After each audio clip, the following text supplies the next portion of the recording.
L'or, ce métal qui a façonné l'histoire de l'humanité, déclenché des guerres, motivé des explorations, bâti des empires, mais que se serait-il passé si l'or n'était qu'un métal jaune ordinaire? Si personne n'avait jamais vu en lui la moindre valeur? Plongeons dans cette histoire alternative où l'or n'est rien de plus qu'un métal commun.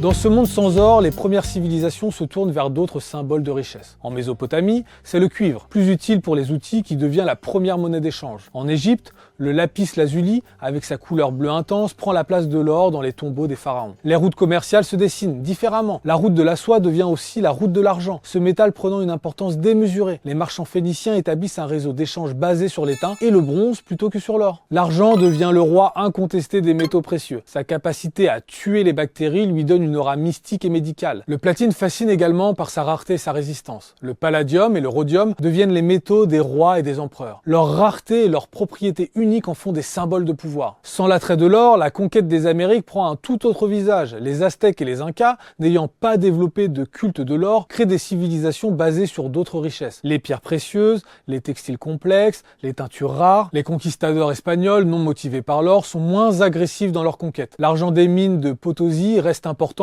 mais l'absence d'or change la dynamique de la colonisation. Les échanges culturels sont différents et moins violents. Les grandes explorations sont motivées par d'autres quêtes. La recherche d'épices reste cruciale, mais s'y ajoute la quête de métaux comme le chrome et le titane. L'Afrique de l'Ouest, sans ses gisements d'or attractifs, développe d'autres formes de commerce. Les royaumes africains s'enrichissent par le contrôle des routes de sel et des pierres précieuses. Sans l'or comme étalon, les systèmes bancaires évoluent différemment. Les premières banques de la Renaissance italienne basent leurs réserves sur un panier de métaux différents: argent, cuivre, étain. La révolution industrielle est alimentée par une économie plus diversifiée. Les premières bourses ne négocient pas d'or, mais des contrats sur l'argent et le platine. La notion même de réserve de valeur prend un sens différent. Dans ce monde sans or, la valeur devient plus abstraite, plus diversifiée. Les sociétés développent des systèmes d'échange peut-être plus complexes, mais aussi plus résilients. Cette histoire alternative nous rappelle que la valeur que nous accordons à l'or n'est qu'une construction sociale, un accord tacite entre les humains qui aurait pu être très différent.